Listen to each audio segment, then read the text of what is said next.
ஆடி மாதத்தில் வாங்கும் தங்கம் மகாலட்சுமியின் அருளை வீட்டிற்கு வரவேற்கும் மங்களத்தின் அடையாளம். இந்த ஆடியை லலிதா ஜுவல்லரியின் பொன்னான ஆடி ஆஃபரோடு கொண்டாடுங்கள்.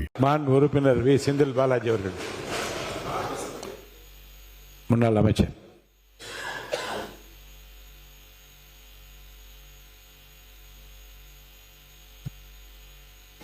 மாண்புமிகு பேரவைத் தலைவர்களே, ஒரு வார்த்தை பேசினால் மறு வார்த்தை பேசுவதற்கு எங்களுக்கும் தெரியும். இதுதான் வேண்டாம். இல்ல நான் வேண்டாம்னு பேசிட்டு நீங்க நீக்கிறீங்க. மாண்புமிகு பேரவைத் தலைவர் நீக்கிறேன்னு சொல்றதுக்கு அப்புறம் பொதுவெளியில போனதுக்கு அப்புறம் நாங்க பதில் சொல்லாம ஊமையா இருந்துட்டு போறதுக்கு இந்த சபைக்கு நாங்க வரல. எங்களுடைய மக்களுடைய கோரிக்கைகளை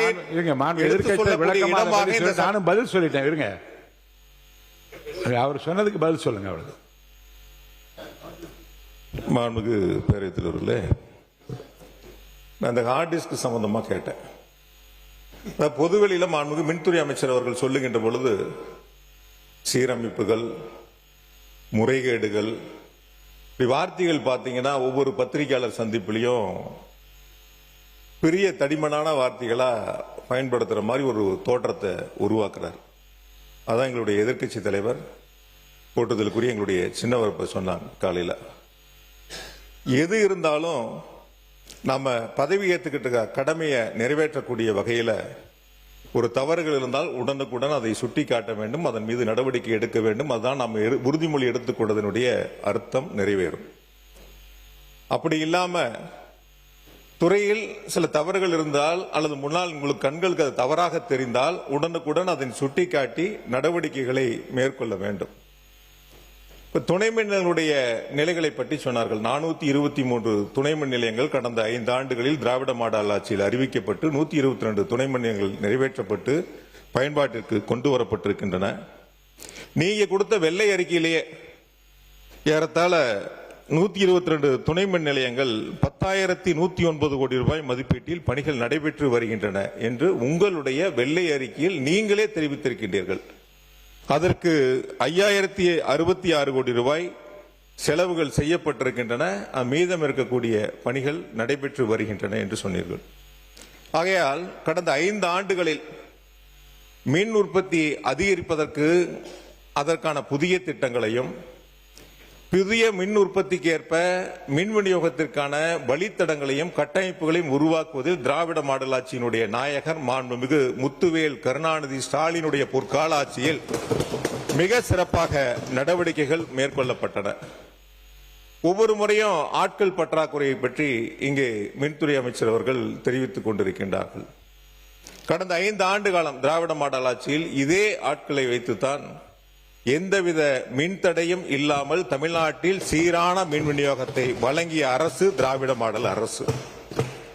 இந்தியாவில் இருக்கக்கூடிய மாநிலங்களில் நகர்ப்புறங்கள், கிராமப்புறங்கள் என அனைத்து பகுதிகளிலும் தடையில்லாமல் மின்சாரத்தை வழங்கியதற்காக நாடாளுமன்றத்தில் மின்துறை அமைச்சர், ஒன்றியத்தினுடைய மின்துறை அமைச்சருடைய பாராட்டை பெற்ற அரசு திராவிட மாடல் அரசு என்பதை இந்த நேரத்தில் நான் பேரவைக்கு தெரிவித்துக் கொள்கின்றேன். ஆக துணை மின் நிலையங்களுடைய அமைப்புகள் ஒரு பக்கம் இருக்கின்ற பொழுது கூடுதலாக மின் வழித்தடங்கள் எவ்வளவு அமைக்கப்பட்டிருக்கிறது என்று சொன்னால், இஎஸ்எட் லைனை பொறுத்த வரைக்கும் 4003 கிலோமீட்டர். இது நீங்க வெள்ளை அறிக்கையிலேயே கொடுத்திருக்கிறீங்க எவ்வளவு அமைக்கப்பட்டிருக்குங்கிறத. ஹெச்எட் லைனை பொறுத்த வரைக்கும் 25,963 கிலோமீட்டர்.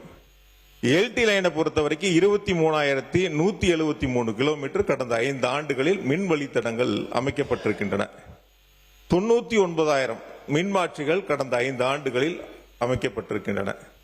இதுவரை தமிழ்நாடு அரசினுடைய வரலாற்றில் 5 ஆண்டுகளில் 99,000 புதிய மின்மாற்றிகள் அமைக்கப்பட்ட அரசு திராவிட மாடல் அரசு என்பதை இந்த நேரத்தில் நான் பெருமையோடு இந்த அவைக்கு நான் சுட்டிக்காட்டுகின்றேன்.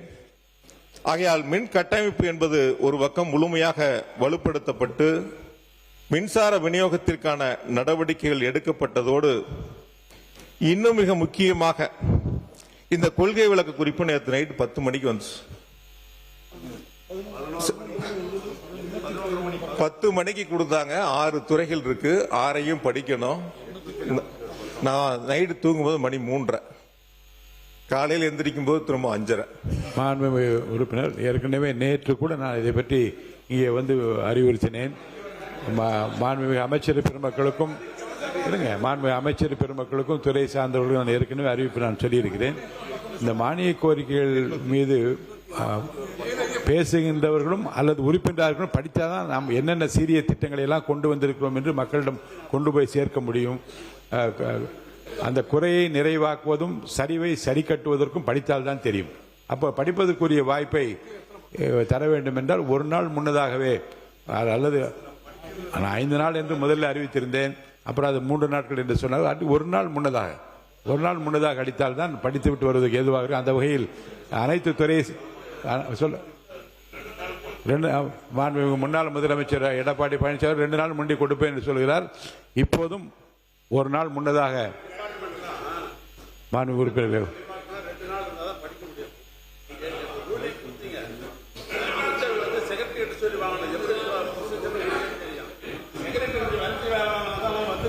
சரி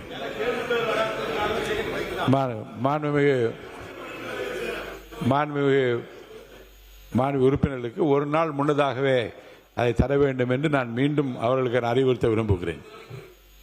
மாண்புமிகு உறுப்பினர் பேசலாம். நீங்கள் மாண்புமிகு பேரவைத் நன்றி தெரிவித்துக் கொள்கிறேன். மொத்தம் 6 துறைகளுடைய பக்கம் 834 பக்கம். இந்த 834 பக்கத்தையும் படித்து முந்தைய 5 ஆண்டுகளுடைய சாதனையுடைய திட்டங்களையும் 2ஐயும் ஒப்பிட்டு பார்த்து அதற்கான தரவுகளை நாம் தயார் செய்ய வேண்டும். நானும் மின்வாரியத்தினுடைய கொள்கை விளக்க குறிப்பை ஏறத்தாழ 238 பக்கமே தான் இருக்கு, முழுசா படிச்சு பார்த்தேன்.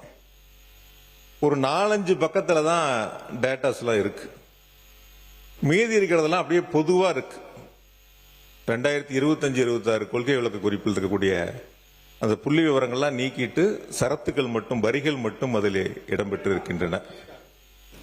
வேற ஒன்றும் பெரிய மாற்றங்கள் இல்லை. ஒரு 4 பக்கம் மட்டும் அந்த கொள்கை விளக்க குறிப்பில் மாற்றங்கள் செய்யப்பட்டிருக்கின்றன.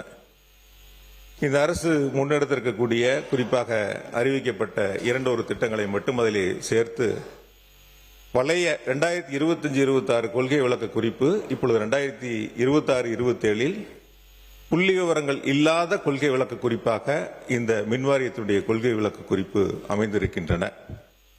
அது மட்டுமல்ல, அந்த கொள்கை விளக்க குறிப்பில் 3437 கேங்மேன்களுக்கு 18/6/2026 ஊர் மாறுதல் செய்ததாக, பணியிட மாறுதல் செய்ததாக அதில் தெரிவிக்கப்பட்டிருக்கின்றன. இன்னைக்கு வரைக்கும் அவங்கெல்லாம் விடுவிக்கப்படலை. உத்தரவு தான் போட்டிருக்கு. இன்னைக்கு வரைக்கும் அவங்களாம் விடுவிக்கப்படலை. ஆனால் திராவிட மாடல் ஆட்சியில் பணியிட மாறுதல் செய்யப்பட்டவுடன் விடுவிக்கப்பட்டு அவர்கள் எந்த இடத்திற்கு பணியிட மாறுதலை பெற்றார்களோ அந்த உரிய நேரத்தில் சென்று அவருடைய பணியை சேர்வதற்கான வாய்ப்பை தந்த அரசு திராவிட மாடல் அரசு. எங்களுடைய கழகத்தினுடைய தலைவர், திராவிட மாடல் ஆட்சியினுடைய நாயகர் மாண்புமிகு தளபதி அவர்கள் 20/6/2021 அன்று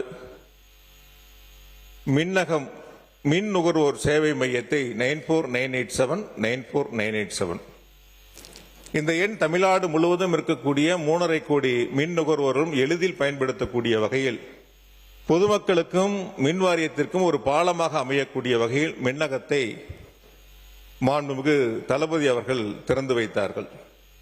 அந்த மின்னகம் குறித்து இந்த கொள்கை விளக்க குறிப்பில் ஒரு வரி, ஒரு வார்த்தை கூட இடம்பெறவில்லை. பொதுவாக எதற்காக இந்த மின்னகம் எங்களுடைய திராவிட மாடல் ஆட்சியில் மாண்புமிகு முதலமைச்சர்களால் தொடங்கி வைக்கப்பட்டது என்று சொன்னால், ஒரு மின் நுகர்வோர் தன்னுடைய வீடு ஒரு பக்கம் இருக்கும், விவசாய நிலம் ஒரு பக்கம் இருக்கும், தொழிற்சாலை ஒரு பக்கம் இருக்கும். ஆக 3 இடங்கள் இருக்கின்ற பொழுது 3ம் வேறு வேறு அலுவலகம், மின்வாரிய அலுவலகத்தில் மின் இணைப்பை பெற்றக்கூடிய இடமாக இருக்கும். அவர் அங்கு இருக்கக்கூடிய புகார்களை தெரிவிக்க வேண்டும் என்றால் 3 புகார் எண்களை கையிலே வைத்துக் கொண்டு 3ம் தனித்தனியாக புகார் தெரிவிக்கக்கூடிய சூழலை கலைத்திட வேண்டும்.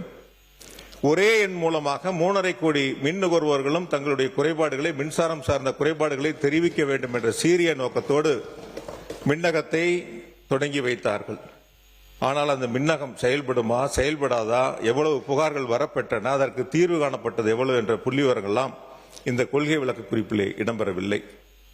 தமிழ்நாட்டில் இருக்கக்கூடிய மின் நுகர்வோர்கள் மின்னகத்தின் மூலமாக கொடுக்கப்பட்ட புகார்களுக்கு 99.8 விழுக்காடு புகார்களுக்கு உரிய காலத்தில் தீர்வு கண்ட அரசு திராவிட மாடல் அரசு என்பதை இந்த நேரத்தில் நான் பெருமையோடு தெரிவித்துக் கொள்கின்றேன்.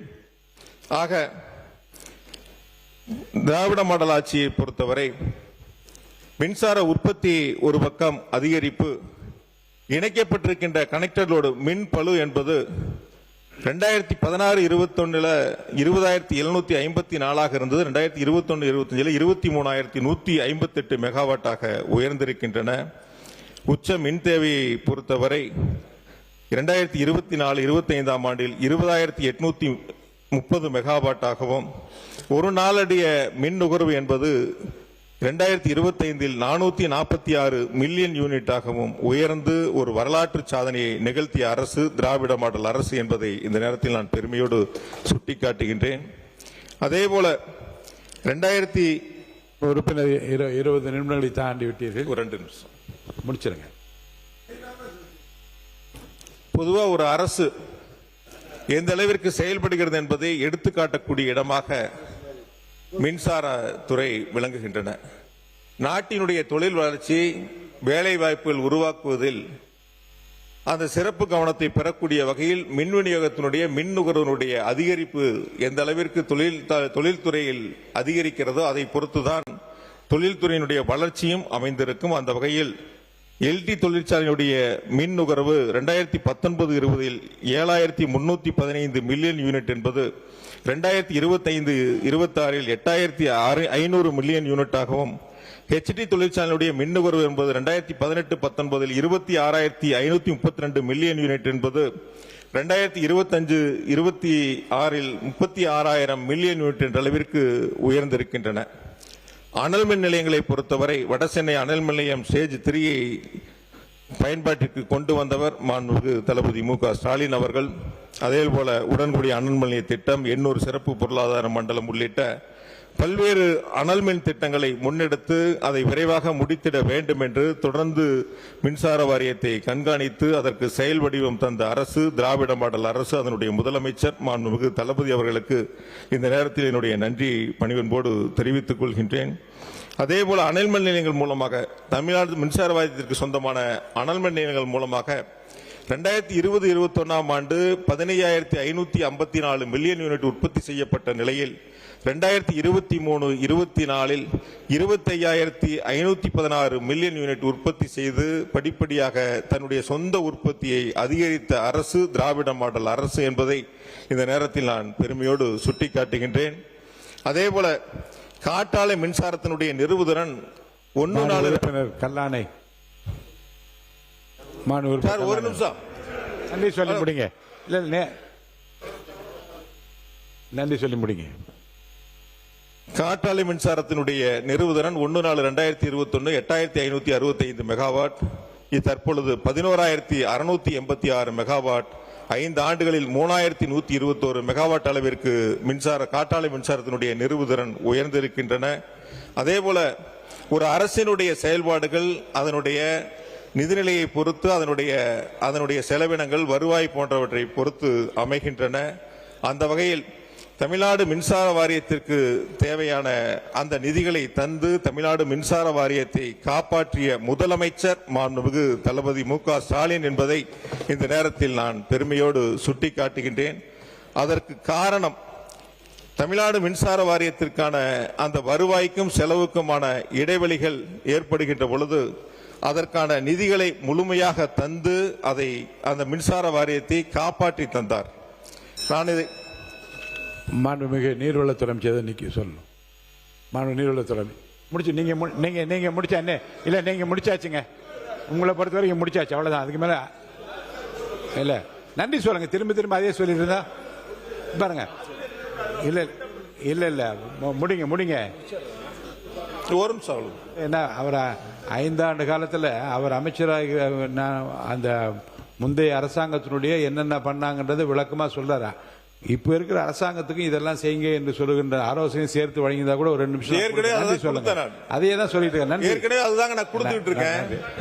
மாண்பு பேரவைத் அதுதான் சுட்டி காட்டினேன். என்னென்ன நன்றி சொல்லி முடிங்க. மாண்பு பேரவைத் தலைவர் அவர்களே, 16-21 வருவாய் பற்றாக்குறை 58,534 கோடி மின் வாரியத்தினுடைய இழப்புகள். அதே 2021-26 34,447 கோடி. குறிப்பா 2020-21 14,542 கோடி மின் வாரியத்தினுடைய நஷ்டம். அது 2025-26 933 கோடியாக குறைத்து காட்டிய அரசு திராவிட மாடல் அரசு என்பதை இந்த நேரத்தில் நான் பெருமையோடு சுட்டிக்காட்டுகின்றேன். அதாவது வாரியத்தினுடைய செயல்பாட்டுக்கு ஒரே ஒரு உதாரணத்தை மட்டும் சொல்லி நேரத்தில் அருமை கருதி நிறைவு செய்கின்றேன். உலர் சாம்பல் விற்பனர் நம்முடைய அனல் மின் நிலையத்தில் அது 2020-21 ஒரு வருஷம் 92 கோடி வருமானம். அதே 2024-25 241 கோடி வருமானம்.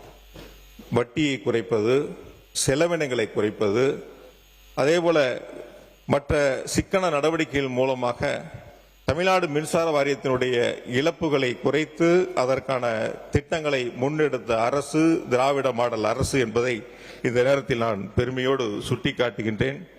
சிறப்பு திட்ட செயலாக்கத்துறையின் மூலமாக எங்களுடைய சட்டமன்றத்தினுடைய எதிர்க்கட்சி தலைவர் அந்த துறையை மிக சிறப்பாக வழிநடத்தி ஒரே லைன் தான் சார் ஒரு லைன் அவ்வளவுதான். இல்ல போதும் சார் ஒரே லைன் இல்ல போதுங்க. மாண்புமிகு அமைச்சர் பதில் சொல்லுங்க. போதுங்க. you should have some compassion on இது என்ன நடக்குதுன்னு பண்ணி தெரிஞ்சுக்க முடியாது. இதுங்க திருப்பி இப்பதான் சிறப்பு திட்டத்துறைக்கு அவர் போனா எப்ப முடிக்கிறது? அது உட்காருங்க. சொல்லிட்டோம். இல்ல மாண்பு மின்துறை அமைச்சர் சொல்லிட்டேன். உங்களை அனுப்புறேன். மாண்புமிகு பேரவைத் தலைவர் நன்றி சொல்லி முடிங்க. நீங்க முடிங்க. உட்காருங்க. ஒரே வரி இறுதியாக மாண்புமிகு மின்துறை அமைச்சர் அவர்களுக்கு தமிழ்நாடு மின்சார வாரியத்தினுடைய கடன் 2,47,000 கோடி என்று பல்வேறு காலகட்டங்களை சுட்டிக்காட்டியிருக்கிறார். கடந்த காலங்களில் 1,59,000 கோடியாக இருந்தது. ஒரு ஆண்டுக்கு 15,000 கோடி வட்டி கட்டி அந்த கடன் சுமை அதிகரித்திருக்கின்றன. ஒரே ஒரு கேள்வி மட்டும் இறுதியாக, தாவேக அரசில் 5 ஆண்டுகள் மின் வாரியத்தில் கடனே வாங்க மாட்டீர்களா? கடன் அதிகரிக்காதா? புதிய திட்டங்களுக்கு அரசு நிதிகளை கொடுக்குமா? அல்லது முதலமைச்சரிடத்தில் நிதிகளை கேட்டு மின் வாரியத்தினுடைய கடன் சுமை ஏறாமல் நீங்கள் பார்த்துக் கொள்வீர்களா என்பதை மட்டும் இந்த பேரவைக்கு தெரிவிக்க வேண்டும் என்று கேட்டு, தமிழ்நாடு மின்சார வாரியம் என்பது திராவிட மாடல் ஆட்சியில் மக்களுக்கு மின்வெட்டில்லாத மாநிலமாக, விவசாயிகளுக்கு 24 மணி நேரம் மும்முனை மின்சாரம் வழங்கிய அரசாக திராவிட மாடல் அரசை நடத்தியவர் மாண்புமிகு முத்துவேல் கருணாநிதி ஸ்டாலின் என்பதை இந்த பேரவைக்கு தெரிவித்து நன்றியோடு நிறைவு செய்கிறேன். நன்றி, வணக்கம்.